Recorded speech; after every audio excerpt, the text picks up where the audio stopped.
Hello students, welcome back. Now after studying most of the things related to demand in the last lecture children, today we are going to study a very important answer. As you can see on your screen, it's termed as the nature of demand curve under different markets. Children, in the 12th standard, we used to study one answer that is called as the different types of markets. So based on the number of sellers or the number of buyers that we have in the market, so markets are categorized into different types. So we have something known as perfect competition. Then children, we also come across what's known as monopoly. Monopolistic competition hota hai bachlo. Then we will come across what's known as the oligopoly markets. So in every type of market children, the demand curve that we study would actually have a very different shape. तो आज के lecture में बच्चों हम लोग वही पढ़ने जा रहे हैं कि कौन कौन से टाइप के मार्केट में कौन कौन से टाइप का डिमांड कर्व मिलता है हम लोगों को. So many times this question is covered in the exam children. आपको पूछा जाएगा explain the demand curve under different types of markets. ठीक है. Now the very first thing that we need to know children is that कि कौन से type का market है, कौन सी चीजों के ऊपर डिपेंड करेगा बच्चों लोग. Very simple, it depends upon the number of sellers and the number of buyers in the market. कि मार्केट में कितने बायर्स हैं और कितने सेलर्स हैं, इसके ऊपर डिपेंड करेगा. Children, it also depends upon the nature of a particular product. मतलब होमोजेनस प्रोडक्ट है या फिर इट्स अ डिफरेंशिएटेड प्रोडक्ट. अच्छा, बायर मार्केट को कंट्रोल कर रहा है या फिर सेलर मार्केट को कंट्रोल कर रहा है children, that will also determine the type of market. So accordingly we have different types of demand curves in different types of markets. So let's begin with the first one children. The first one, which is actually known as the demand curve in a perfect competition. If we can also call it children as demand curve under perfect competition. So first of all children, we need to know like what exactly is a perfect competition. तो आपने 12th standard में बच्चों उसके कुछ features पढ़े थे.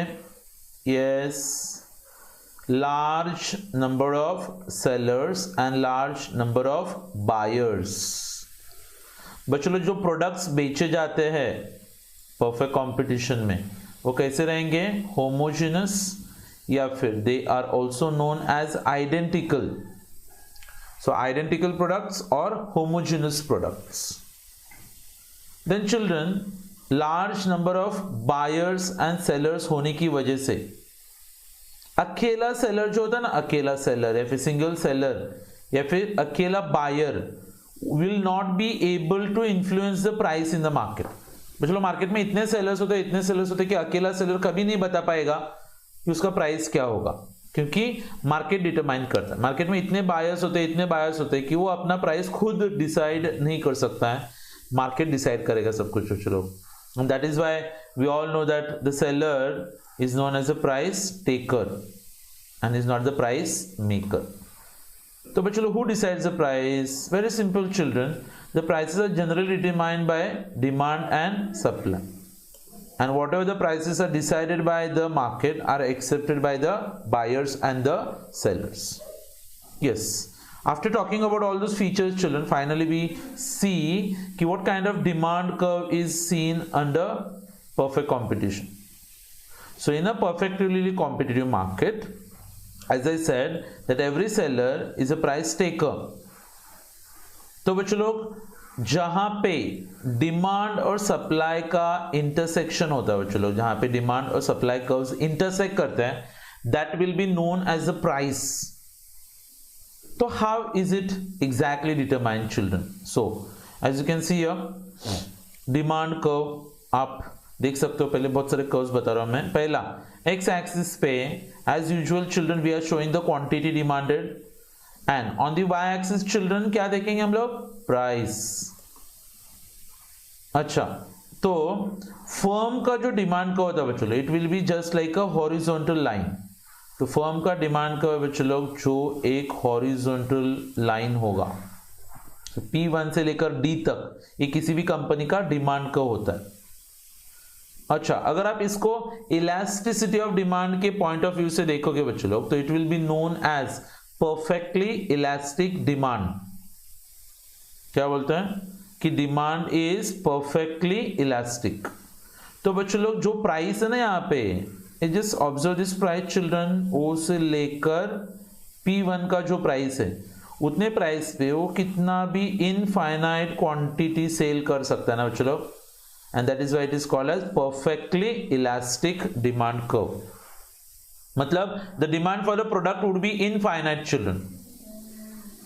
अच्छा, if you increase the price, if you decrease the price, the change that would be taking place will be almost zero। मतलब देखो बच्चों, आपके पास ऑप्शन है, या तो आपने प्राइस बढ़ाया, अच्छा कितने से बढ़ाया, ज्यादा या फिर कम, but the fall in the demand is going to be zero. So in a perfectly competitive market children, firms generally अपना प्राइस रिड्यूस नहीं करते, क्योंकि उनका प्रॉफिट्स क्या हो जाएगा बच्चों लोग, नेगेटिव होगा, क्योंकि प्राइसेस ऑलरेडी इतने कम होते हैं कि उनको सिर्फ नॉर्मल प्रॉफिट मिलता है, और उसमें भी अगर वो लोग प्राइस रिड्यूस करने के लिए जाएंगे तो obviously children they are going to suffer losses, we can say. Then the market demand curve, वो तो अभी हमने जो देखा बच्चों लोग क्या था, मार्केट का डिमांड कर्व था। अच्छा, मार्केट वो इंडिविजुअल डिमांड का था फर्म का, ये मार्केट का। सो मार्केट का डिमांड का होता है बच्चों लोग डाउनवर्ड स्लोपिंग कर्व। अच्छा, it reflects that the price of an ordinary commodity will increase the demand for that commodity. मतलब अगर किसी कमोडिटी का प्राइस इंक्रीज होता है तो उस कमोडिटी का डिमांड जो होगा वो क्या होगा, डिक्रीज होगा। It's shown here children. Again if you analyse the diagram, here children it's the x axis, then we have the y axis।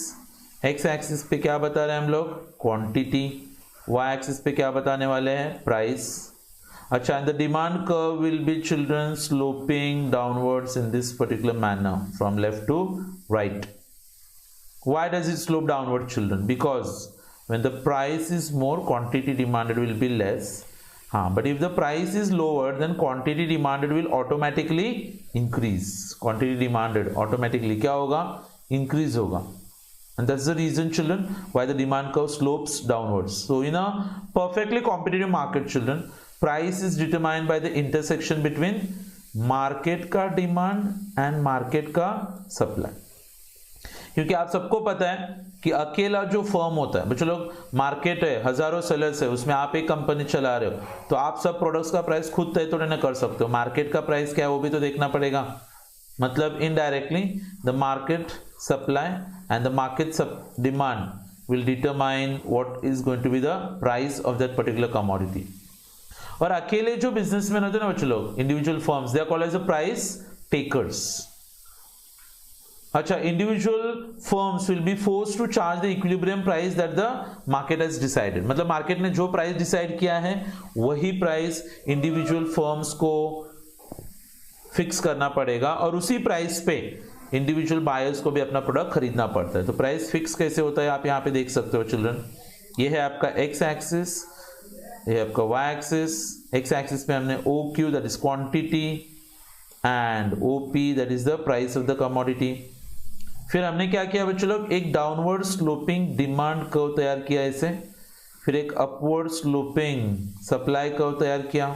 दोनों कर्व्स कहाँ पे इंटरसेक्ट करे, ये देखो यहाँ पे एरो के यहाँ पे बच्चों लोग इंटरसेक्शन हो रहा है ना, तो वहां से आपको क्या करना है, वाई एक्सिस पे ज्वाइन करो इसको, तो आपको मार्केट का प्राइस मिल जाएगा। और मार्केट का प्राइस कितना है चिल्ड्रन, ओ से लेकर P0 तक। And what is the equilibrium quantity demanded? For that children you need to draw a line like this, and then you understand that quantity demanded is how much, O से लेकर यहाँ पे Q तक, यहाँ पे point नहीं दिया है। सो आपने नोटिस किया बच्चों लोग, ये मार्केट का डिमांड और ये मार्केट का सप्लाई, और ये होता है मार्केट का प्राइस। और ये मार्केट का प्राइस डिसाइड किसने किया है चिल्ड्रन, मार्केट ने। मार्केट या फिर sometimes we also term it down as industry will fix the price. अभी मार्केट में जो इंडिविजुअल फर्म्स होते हैं उनके पास तो कुछ अथॉरिटी नहीं होता है प्राइस डिसाइड करने का। So obviously what they will be doing children, जो भी प्राइस मार्केट ने तय किया है वही प्राइस फर्म को एक्सेप्ट करना पड़े। तो आप एक काम कर सकते हो, ये देखो यहाँ पे आप ये सेम प्राइस इधर एक्सटेंड करा के लोगे and then children you will realise that firm का प्राइस अभी तय हो चुका है, लेकिन वो तय किसने किया है? मार्केट ने। फर्म वही प्राइस एक्सेप्ट करे तो मार्केट का प्राइस कितना है? ओ से लेकर P0, तो फर्म का प्राइस भी कितना है? चलो ओ से लेकर P0। अच्छा, कितना बेचने का? वो फर्म के ऊपर डिपेंड करता है children, it will be depending upon the firm. वो इनफाइनाइट क्वांटिटी सेल कर सकते हैं, right? Yes, so that's the equilibrium price under perfect competition. Second वाला टाइप का जो मार्केट आता है children, which is actually known as a demand curve under monopoly. Monopoly के अंदर बच्चों डिमांड कर्व किस टाइप का दिखेगा आपको? तो सबसे पहले आपको देखना पड़ेगा कि मोनोपोली होता क्या है। सो monopoly children is a type of market where one seller will control the entire commodity which is being sold in the market. So he is going to decide the price. अच्छा, ज्यादातर एकाद rational monopolist, कौन? Rational monopolist, जो normally behave करेगा, जिसको लगता है कि मुझे मैक्सिमम प्रॉफिट चाहिए। तो वो लोग दोनों चीजें कंट्रोल नहीं करते बच्चों लोग, मतलब सप्लाई भी और प्राइस भी नहीं, क्योंकि आप सप्लाई और प्राइस दोनों भी कंट्रोल नहीं कर सकते हो ना। You cannot say like I am going to sell more quantity at a higher price. No, if you charge more price, automatically quantity will be less. If you sell more quantity, automatically price is going to be less.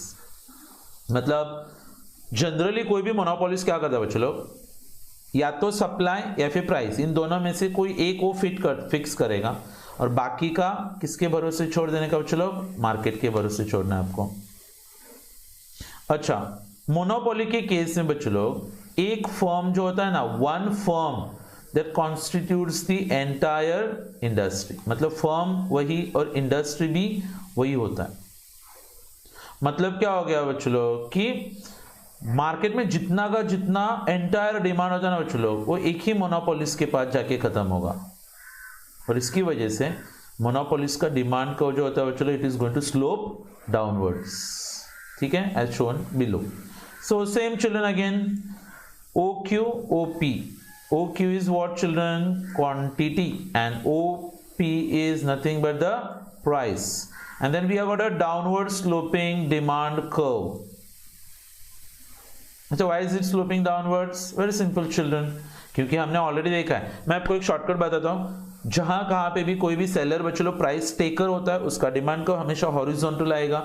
And any particular situation children जहां पे भी seller price maker होता है, मतलब उसके पास price change करने का control होता है, वहां पे demand curve will always slope downwards, क्योंकि वो एक पर्टिकुलर प्राइस पे एक पर्टिकुलर क्वांटिटी सेल करता है। अगर उसको लगता है कि मुझे ज्यादा क्वांटिटी सेल करना है, तो उसके पास एक ही ऑप्शन है, प्रोडक्ट को सस्ता करो और ज्यादा बेचो, right? So is the price maker we can say.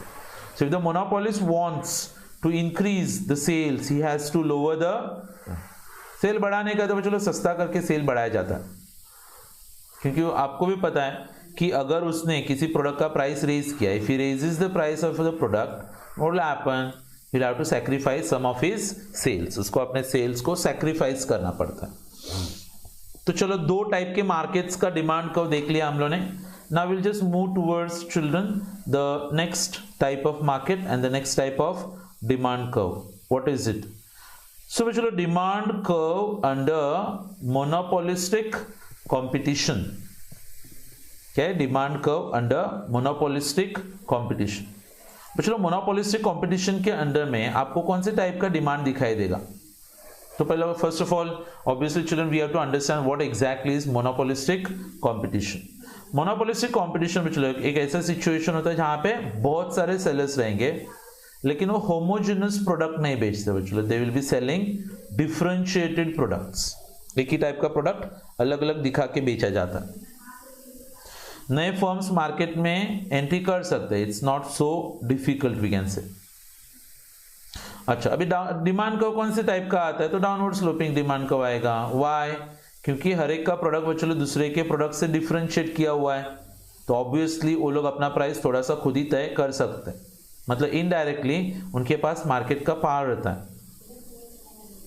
अच्छा, अगर उन्होंने प्राइस को हल्का सा बढ़ाया, so they want to lose all the customers from the market children. एक टाइप का कोल्ड ड्रिंक बच्चों आपने नोटिस किया है क्या, उस रेंज के सब कोल्ड ड्रिंक्स का प्राइस सेम रखा जाता है। जिस दिन किसी ने प्राइस बढ़ाया समझ जाने का कि उसका पूरा का पूरा डिमांड गायब होगा,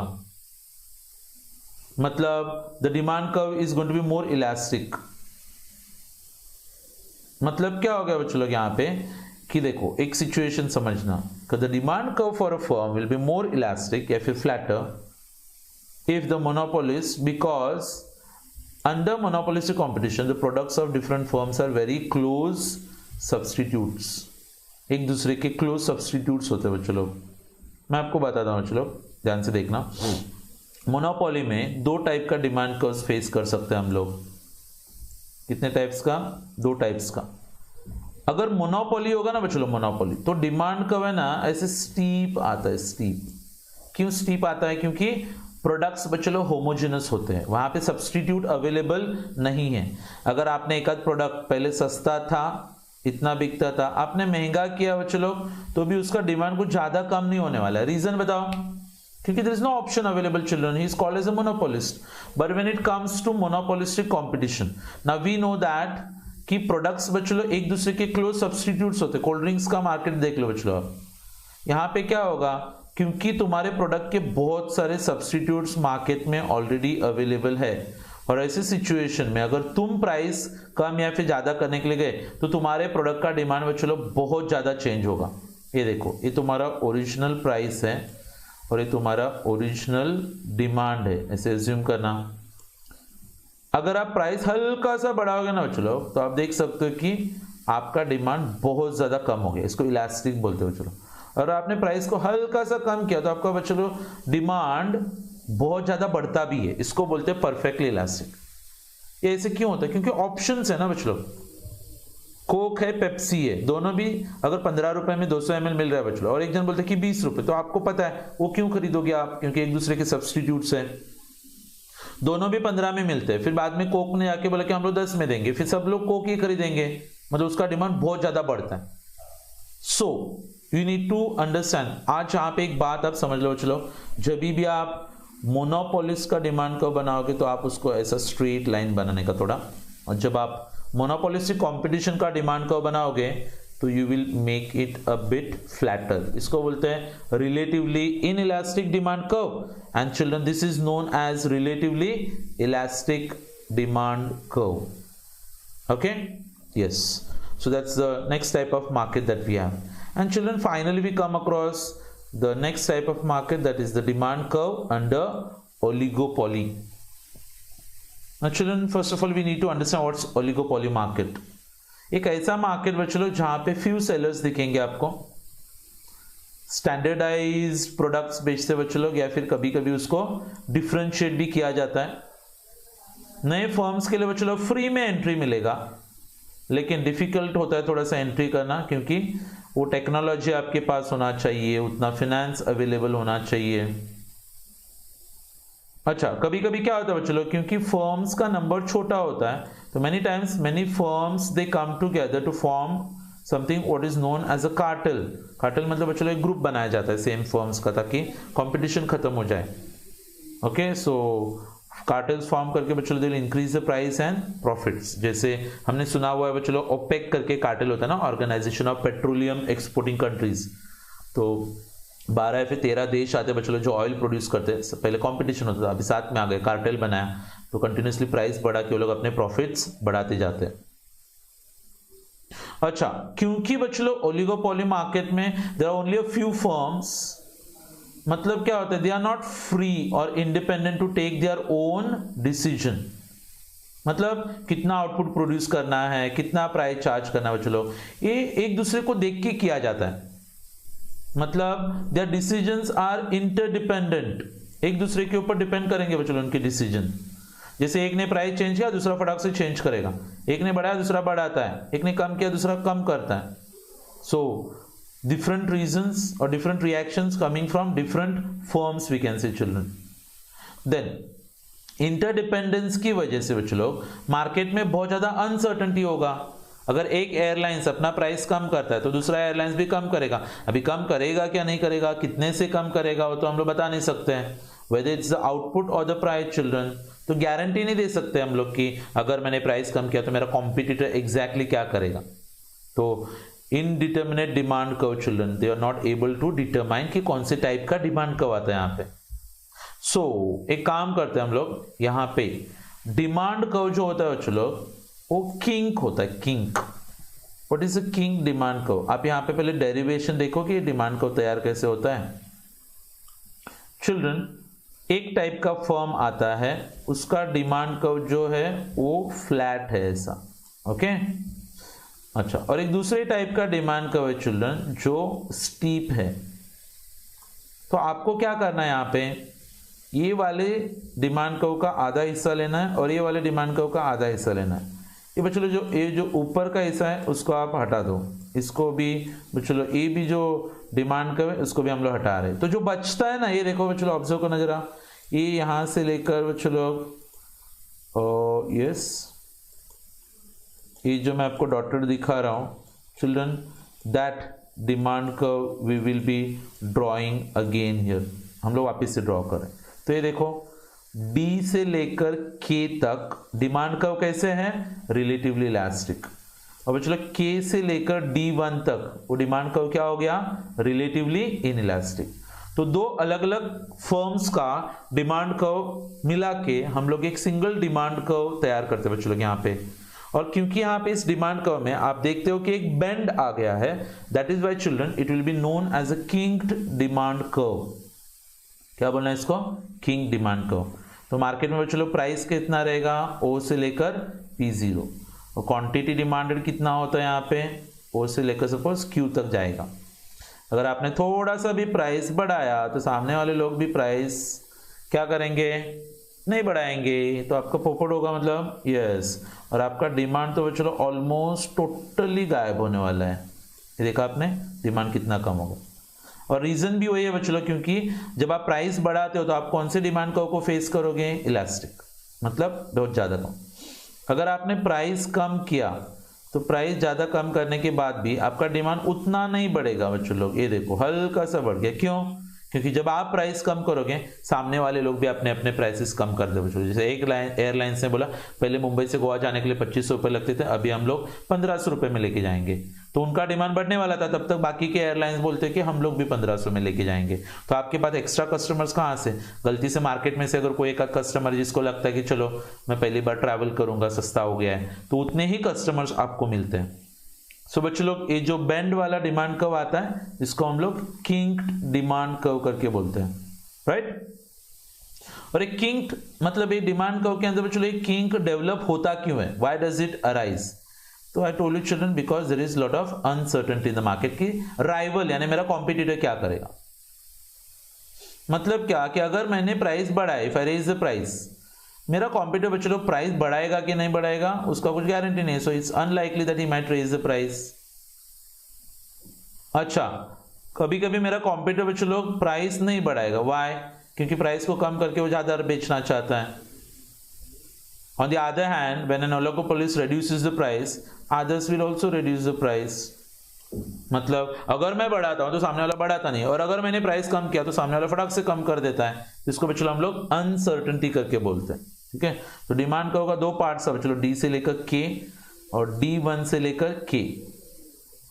अच्छा, D1 के ऊपर का जो पार्ट था बच्चों लोग, कौन सा, यस, D1 के ऊपर का जो पार्ट है इट्स मोर इलास्टिक, सॉरी ये वाला पार्ट, D1 और K वाला इट्स मोर इलास्टिक। अच्छा, और D1 से लेकर K तक का प्राइस था चलो वो लेस इलास्टिक होता है, क्योंकि अलग अलग फर्म्स का डिमांड का चलो अलग अलग रहेगा। अच्छा, और इसको ये हम लोग क्या बोलते हैं चलो indeterminateness, that means you can not determine children what is the nature of the demand curve. तो ज्यादातर लोग क्या करते हैं बच्चों लोग, जो प्राइस है ना मार्केट में उसी को फॉलो करो, फालतू में जाके उसमें चेंजेस मत करना, क्योंकि डर होता है बच्चों लोग, फियर होता है मन में, क्या कि अगर मैंने प्राइस बढ़ाया और सामने वाले लोगों ने नहीं बढ़ाया और मेरा डिमांड कम हो गया तो अच्छा मैं प्राइस कम भी नहीं करूंगा, क्यों कि अगर मैं कम करूंगा तो सामने वाला भी कम करेगा, तो मेरा जो सेल्स है चलो वो तो बढ़ने वाला ही नहीं है ना। तो आपने देखा हर एक तरफ से यहाँ पे डिफिकल्टी होता है, and that is why we see that they do not change the prices, तो प्राइसेस को रिजिड रखा जाता है बच्चों लोग। तो hope so children you all understood today's lecture. मैं आपको कुछ अलग अलग नोट्स में से पढ़ा सकता हूं, तो don't get confuse children, I will be guiding you through कि लाइक आपको कैसे स्टडीज करने हैं। चैप्टर नंबर 1 और 2 थोड़ा साइड में रख के मैंने डायरेक्टली चैप्टर नंबर 3 स्टार्ट किया है, क्योंकि आपको चैप्टर नंबर 3 थोड़ा आता है ऑलरेडी। अच्छा, चैप्टर नंबर 4 तो पूरा इलास्टिसिटी ऑफ डिमांड के ऊपर है। Chapter number 5 children it will B demand forecasting. और ये 3 टॉपिक्स पढ़ाने के बाद में बच्चों फिर मैं आपको चैप्टर नंबर 1 और चैप्टर नंबर 2 पढ़ाऊंगा, तो आपको बिल्कुल भी कंफ्यूज नहीं होना है। कुछ भी डाउट्स डिफिकल्टीज होते तो आप कभी भी कांटेक्ट कर सकते हो बच्चों लोग, डोंट टेक टेंशन। लेकिन जितने भी लेक्चर्स आते हैं थोड़े ऑब्जर्व करो, सीखो थोड़ा, एग्जाम होगा क्या नहीं होगा इसका टेंशन नहीं लेना है। अच्छा, क्योंकि आपको तो लगता रहेगा कि नहीं होगा करके, लेकिन आपको पता है आपने जो सोचा है हमेशा उसका उल्टा होता है, तो होगा exam. So that's all for today. See you in the next lecture children with more concepts related to economics. एक लेक्चर अपना और बाकी है बच्चों लोग, चैप्टर नंबर 3 का, it's not over as it. Next lecture में मैं खत्म कर दूंगा ये topic. So bye everyone, see you in the next lecture.